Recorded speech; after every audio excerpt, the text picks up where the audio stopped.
Bonjour vous autres. Alors, on est le jeudi 4 décembre, tardivement, on va dire. Je ne donnerai pas trop les détails, mais disons que je suis encore dans ma chambre. On va dire ça comme ça. Alors, c'est un retour lent et pénible à la réalité, mais bon, c'est pas grave. Ici, on a gracieuseté de Leica. Hein? Ça se peut que vous voyez une tête de chat qui se promène parce que elle ne me quitte pas depuis 3 jours. C'est pas nécessairement un chat affectueux, même si vous la voyez souvent dans les vlogs. Mais là, j'imagine que, je sais pas, je dois, elle doit pressentir que je suis en mode reconstruction un peu, fait qu'elle est toujours à peu près à 5 cm de moi. Alors voilà. Alors donc, on commence un nouveau vlogmas. J'espère que ça va bien de votre côté. En tout cas, il y a beaucoup de monde, comme je vous dis, là, comme je vous disais hier, qui est un petit peu en mode oh my god, ça y est, les microbes. Mais bon, hein, faut juste se concentrer sur les petites choses qu'on peut contrôler puis essayer de gérer les autres au mieux. Alors, ce qu'on va faire, c'est que je vais tout d'abord vous dire ce que j'ai en lecture en cours. En fait, comment ça va dans ma lecture en cours? Oui, c'est ça. Le dossier rattrapage de P.D. James, Taste for Death, que j'ai fait. Donc, je l'ai complété. Et en fait, j'avais manqué une seule chose, mais c'était en effet une chose clé. Donc, c'est pas long. C'est un passage de peut-être, je dirais, 2 minutes. Fait que j'ai dû être distraite parce que, bon, j'écoute ça quand je suis en voiture. Donc, c'est sûr que si, évidemment, que mon attention primaire va à la conduite, donc il a dû arriver une demande qui faisait en sorte que je devais absolument me concentrer sur la route. Et j'ai juste pas, j'étais peut-être pas concentrée quand j'écoutais. Ça faisait quand même une grosse différence. Parce que c'était une différence qui mettait un lien particulier entre Dalglish et une des personnes qui a été retrouvée morte. Et je comprenais pas pourquoi, soudainement, Dalglish avait comme des considérations éthiques par rapport à tout ça. Puis là, ben, je le comprends pas beaucoup plus, mais je vois qu'il y a comme eu quelque chose en amont. Donc, je me sens un peu moins perdue. Alors, ça va. Là, j'ai même un peu dépassé finalement, parce que là, on dirait que j'ai fait du surplace, mais bon, c'est pas grave. Je suis rendue à la page 86 sur quelque chose, 450 à peu près. Et ça va toujours bien. J'apprécie Penelope de la Porta qui me berce dans cette espèce d'enquête-là. Et qui est, par exemple, quand même un peu pour les P.D. James, des fois c'est quand même sordide, mais pas tant que ça. Mais là, il y a comme des détails vraiment, tu sais, la façon dont les deux personnes sont mortes, ça ont été égorgés. Donc, c'est peu ragoûtant. Puis il y a comme beaucoup de références à cet état des choses-là, sans trop de détails, mais quand même. Bref, j'essaie de pas trop m'attarder. En audio, c'est plus difficile de passer ça rapidement. Donc ça, c'est ma lecture en cours. Évidemment que j'ai mes 3 lectures de l'avant. J'ai bien hâte de voir si mon chapitre d'aujourd'hui de Noël au balcon, mort à l'horizon va se retrouver, va faire en sorte que ça va rebasculer vers, pour moi, quelque chose qui est plus crédible, même avec les normes des Cozy Mystery, parce que j'avais eu un peu un choc hier, si vous vous souvenez bien. Je vais poursuivre mon aventure avec Winston et je vais écouter évidemment Cozy Love pour voir qu'est-ce qu'il y en est avec cette fameuse Suzy qui se ramasse à Paris et qui a pas froid aux yeux, on peut dire ça comme ça. Sinon, en plus de mes calendriers de l'Avent, comme là, je fais juste vous montrer ça, puis que honnêtement, j'ai pas beaucoup d'énergie pour varier. Je peux pas aller vous emmener en librairie ou rien. De toute façon, ça serait. Premièrement, j'aurais pas l'énergie. Deuxièmement, ben, j'aimerais ça pas disséminer mes microbes, donc je vais pas faire exprès pour sortir.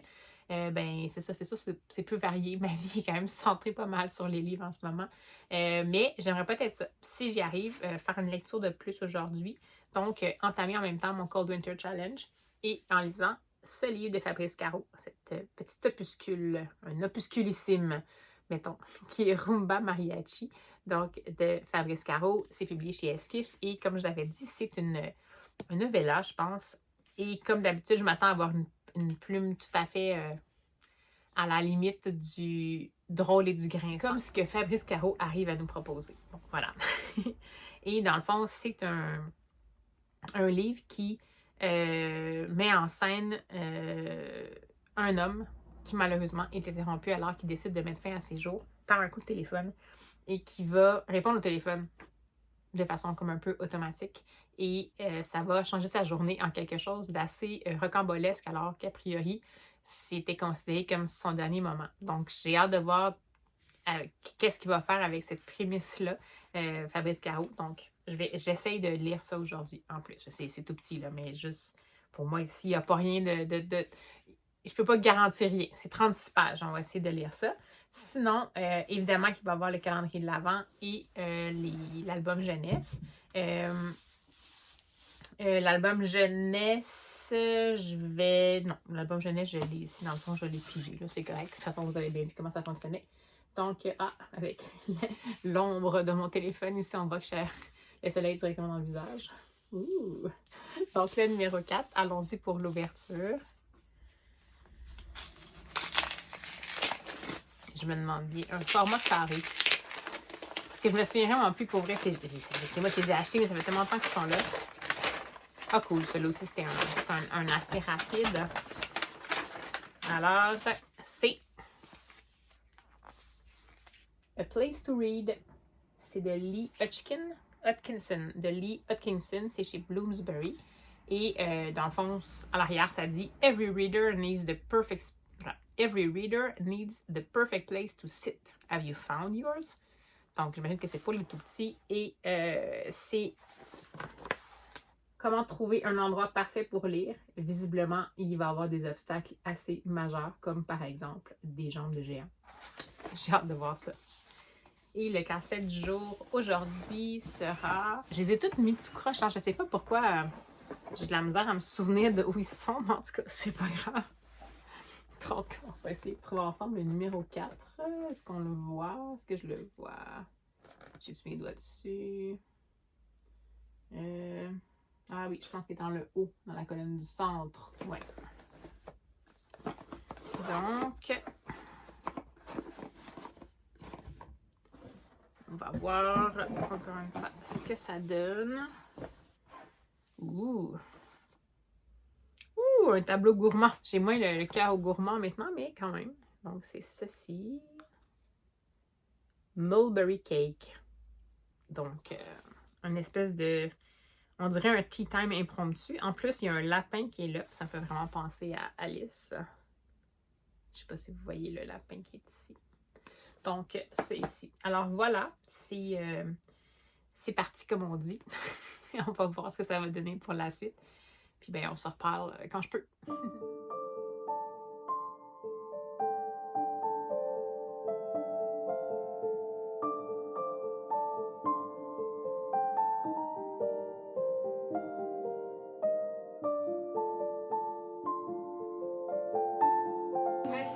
S'instiller un jeu de pouvoir un petit peu entre les deux et une relation qui n'est pas du tout professionnelle. Jusqu'à la fin du tome 1 où il va se passer quelque chose entre les deux et en vrai je peux rien dire. Bref, c'est juste une romance écossaise géniale qui se passe de nos jours.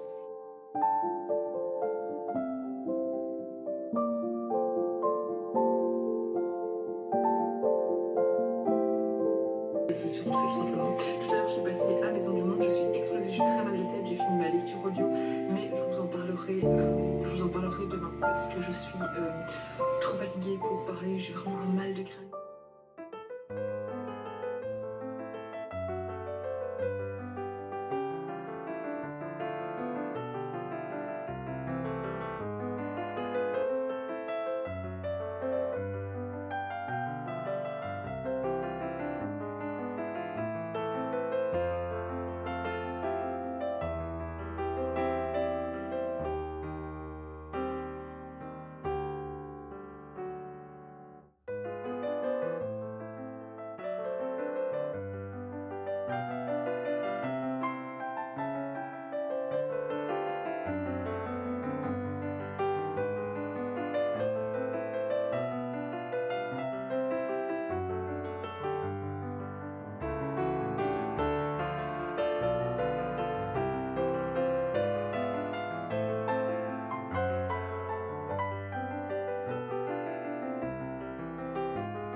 Et salut vous autres, je fais un petit coucou rapide.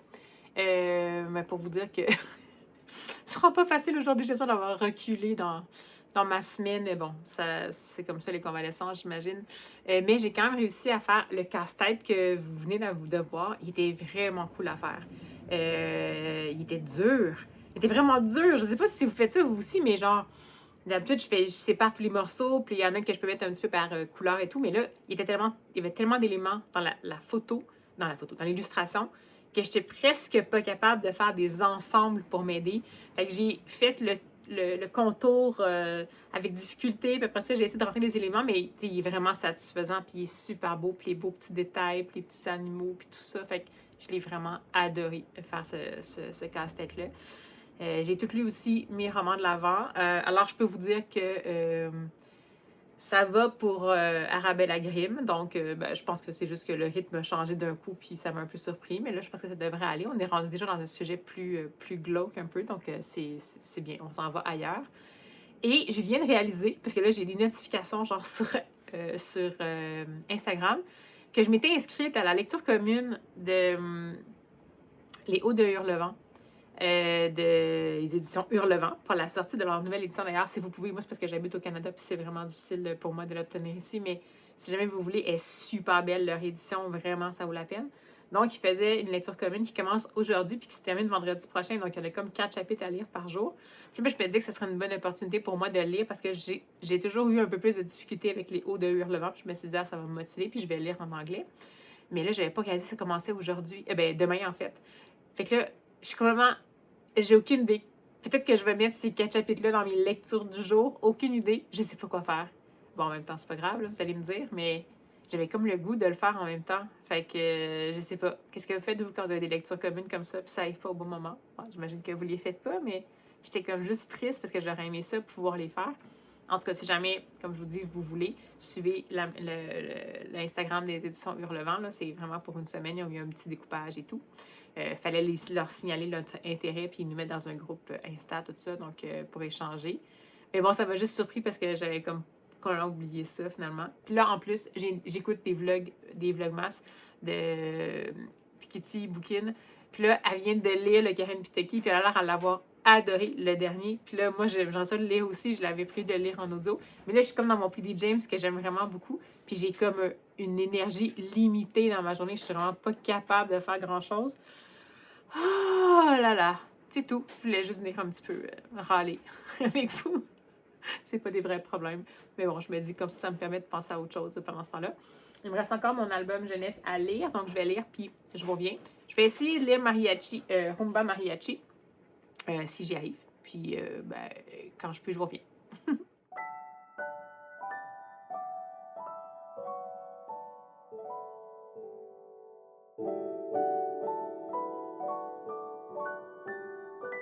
Et me revoici. Alors, toujours jeudi, je suis toute mêlée des journées, je pense. Jeudi 4 décembre, fin de journée. Et j'ai lu l'album, c'est super amusant. Donc, A Place to Read. Vraiment super, super amusant. Pour les tout petits, là, je dirais que c'est du 2-4 ans. Peut-être 3 si, puisque c'est quand même pas des pages qui sont cartonnées, là, mais structure répétitive. Évidemment, un enfant qui dit « Moi, j'aime ça lire, mais ça me prend une place vraiment spécifique. » Je ne sais pas c'est quoi la phrase exacte qu'il dit. Il dit, allons-y, que quand il a envie de lire, mais ce qu'il a vraiment, vraiment besoin, c'est un endroit pour s'asseoir juste un moment. Puis dans le fond, tout au long du livre, on va le voir essayer différents fauteuils qui sont aussi en lien avec différents environnements. Un environnement qui grogne, qui pique, qui est plein de poils. Donc, ou, mettons, un environnement qui est nice, mais un environnement qui est sleepy, qui glisse, qui comme un peu une grenouille. Donc, évidemment, là, je vous traduis, c'est en anglais. Et on peut voir que finalement, c'est un album qui est fait pour... C'est un album qui rime, c'est un album qui est fait pour lire à voix haute, avec un petit rythme un peu comme une comptine. C'est vraiment excellent. Les illustrations de Lee Hodgkinson que j'avais découvertes dans des albums, je crois, chez La Courte Échelle, je me souviens plus, sont vraiment parfaites. Il y a plein de petits détails rigolos. Des petits détails. c'est quand même des albums qui sont des illustrations qui sont composées de façon assez, disons, accessible, donc pour les tout petits. Donc, oui, il y a plusieurs éléments, mais c'est pas trop petit pour que, dans le fond, les enfants ne le voient pas nécessairement. Mais c'est hyper coloré, vraiment plein d'éléments à regarder. Et puis, évidemment, au fur et à mesure des lieux que l'enfant va évoquer, il va finir par dire que, dans le fond, l'important, c'est peut-être pas le lieu, mais le fait de partager sa lecture. Donc, ça fait un peu cheesy, mais en même temps, c'est vraiment un album pour les tout petits, puis c'est super intéressant, c'est rigolo, c'est dynamique, c'est punchy. C'est vraiment le genre de livre que, à mon avis, les parents qui ont ça à la maison doivent le relire à tous les soirs, puis en avoir un peu marre de le relire. Puis c'est vraiment un bel album à animer parce que, justement, en anglais, il y a des qualificatifs qui sont très... avec lesquels on peut beaucoup jouer au niveau des sonorités. Je suis pas très bonne avec mon anglais, mais par exemple, celui-ci. Donc, on a ici un fauteuil qui visiblement a des dents et qui a l'air de piquer. Et ça dit vraiment « and not at all growly, itchy, fuzzy ». Donc, c'est comme ça pour tout, dans le fond, les lieux avec 3 adjectifs, 3 qualificatifs qu'on peut facilement faire résonner, auxquels on peut facilement donner des tons différents et tout ça. Donc, j'ai vraiment beaucoup aimé ça. Très belle lecture. Il n'a pas été traduit en français. Je ne l'ai pas vu, en tout cas, traduit en français. C'est un peu dommage. Mais si jamais ça vous dit d'essayer quand même, c'est super intéressant. À la limite, ne serait-ce que pour une initiation à l'anglais, je pense que ça vaut vraiment le coup. Puis c'est pas juste parce que c'est genre un album qui parle d'aimer lire, c'est juste que là, pour une fois, c'est un album qui parle d'aimer lire puis d'aimer partager sa lecture, mais ça fait pas trop prévisible. C'est un message, bon, moi j'ai pu venir, mais c'est quand même pour les tout petits. C'est tellement, il y a tellement des aventures qu'on vit avec l'enfant avant parce que les lieux où il veut lire sont comme vraiment pas de tout repos. On passe par toute la gamme des émotions, on passe toute la gamme des sensations au bout du compte, finalement, la chute qui me fait en sorte que, dans le fond, l'important, c'est qu'on se rend compte que qu'est-ce qui est en commun dans tous ces lieux-là, c'est les amis avec lesquels l'enfant est, donc des différents amis, mais quand même, ben, ça va de soi. On trouve ça super agréable et tout. En tout cas, j'ai vraiment aimé ça. Un beau petit coup de cœur pour cet album-là, donc vraiment contente de l'avoir lu. Et j'ai lu le fameux Rumba Mariachi de Fabrice Caro, publié ici chez chez Esquif, pardon. C'est vraiment une nouvelle, c'est vraiment un format nouvelle. Et ça a la structure de la nouvelle, donc comme quoi on commence en plein milieu d'une action, dans le fond, et ça se termine sur une chute de nouvelles. C'est tellement drôle, j'ai vraiment, en même temps, c'est grinçant et saugrenu, mais c'est du Fabrice Caro à son meilleur, c'est-à-dire que c'est de l'improbable fois 1000, mais c'est du possible. Donc, à chaque fois avec Fabrice Caro, il arrive à nous maintenir toujours à la limite de l'improbable et du possible. Donc, on accepte que c'est peu probable, on a de la difficulté à dire que c'est impossible. Donc, puis toujours avec une espèce d'humour, puis dans ce cas-ci, évidemment, comme le personnage principal est dans une situation a priori qui est très triste, mais que finalement, il se ramasse dans des imbroglios, puis des mésaventures, puis bien, je ne vous en parlerai pas en détail parce que c'est une nouvelle, c'est très court, si je vous en parle, je vais vous divulgacher, mais dans des mésaventures et tout ça, qu'on se dit, mais voyons donc, tout ça en une journée, donc unité de temps. Pas unité de lieu, par contre, mais unité de temps. C'est vraiment un bijou. Puis, tu sais, d'avoir réussi à faire ça en écriture courte, c'est pas toujours facile. C'est sûr que Fabrice Caro écrit quand même des petites plaquettes en général, mais tu sais, c'est des plaquettes plus comme de 130 pages. Là, c'est vraiment comme une trentaine de pages. Je trouve que ça, pour un auteur, habituellement, c'est quand même un tour de force. Puis celui-là, en tout cas, moi, ça me convainc parfaitement. Je trouve ça excellent. Pour ceux qui aiment vraiment l'humour décalé, que si vous ne savez pas quoi offrir à Noël, des gens qui aiment lire des petites choses un peu singulières, qui sont capables de prendre de l'humour noir, là, parce qu'on s'entend que ça reste quand même une personne, surveillez quand même à qui vous voulez l'offrir. Ça reste quand même une personne, la prémisse reste une personne qui s'apprêtait à mettre fin à ses jours. Et on n'a d'ailleurs aucune idée de qu'est-ce qui fait en sorte que la personne prend cette décision-là. Cela dit, l'accent est comme... On est tellement dans le quand même comique, de la autodérision puis comique de situation, finalement, au bout du compte. On a un peu une ambiance à le Père Noël est une ordure, en quelque part. c'est terrible, mais en même temps, on est crampé de rire, mais en même temps, on se dit, mais voyons, comment je ris de quelque chose de même, ça n'a pas d'allure. Fait que, mais vraiment, trop bon. Puis, ben, enfin, le prix était abordable. Il me semble que c'est 15 $ au Québec, quelque chose comme ça. Donc, si ça vous dit un petit opus pour découvrir un auteur assez singulier, que moi, j'ai commencé à connaître à cause de la BD, en roman graphique ou en BD, mais qu'après ça, j'ai vraiment découvert avec les romans. J'admets que le discours, ça reste mon roman préféré de lui. Puis ben là, mais celui-là, il arrive pas mal proche. Donc, Rumba Mariachi, très drôle.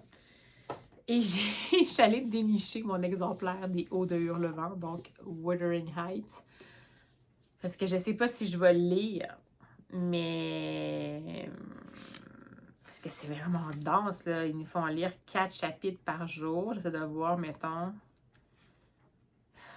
pour la lecture commune, là, évidemment. Bon, le préface de l'éditeur.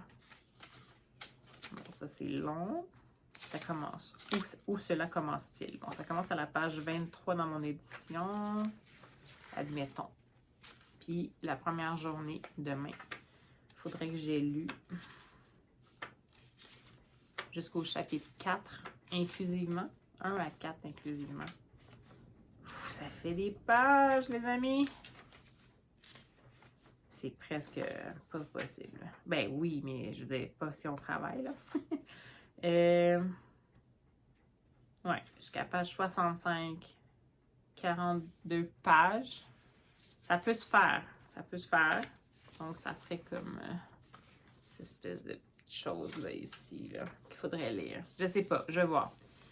Et je vais mettre mon marque-page au chapitre 5, au cas, des fois que je peux toujours l'essayer. Il peut quand même être disponible aussi en livre audio au pire, mais là, comme j'écoute mon P.D. James, j'aimerais mieux pas mettre un autre livre audio, donc j'ai pas décidé encore pour la lecture commune. Ce sera un suspense, vous le saurez potentiellement demain.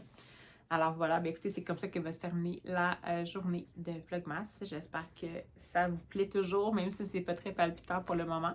Et puis ça vous permet quand même de découvrir, vous allez voir, vous allez découvrir un album jeunesse par jour jusqu'à Noël, donc peut-être que ça va vous donner des idées de cadeaux. Bon, c'est sûr qu'ils sont tous en anglais, là, les albums que je vais lire sont potentiellement tous en anglais. Mais dès qu'il y a des traductions, je vais vous en parler. Puis de toute façon, ça peut quand même vous faire donner des idées pour peut-être des découvertes. Un album jeunesse, ça demeure quand même un niveau d'anglais qui est très accessible habituellement. Donc, ça peut être une bonne façon d'aborder la lecture en langue originale si jamais vous voulez. Alors, ben voilà. Sur ce, on va se revoir tout bientôt, genre dans quelques heures. Alors, à demain!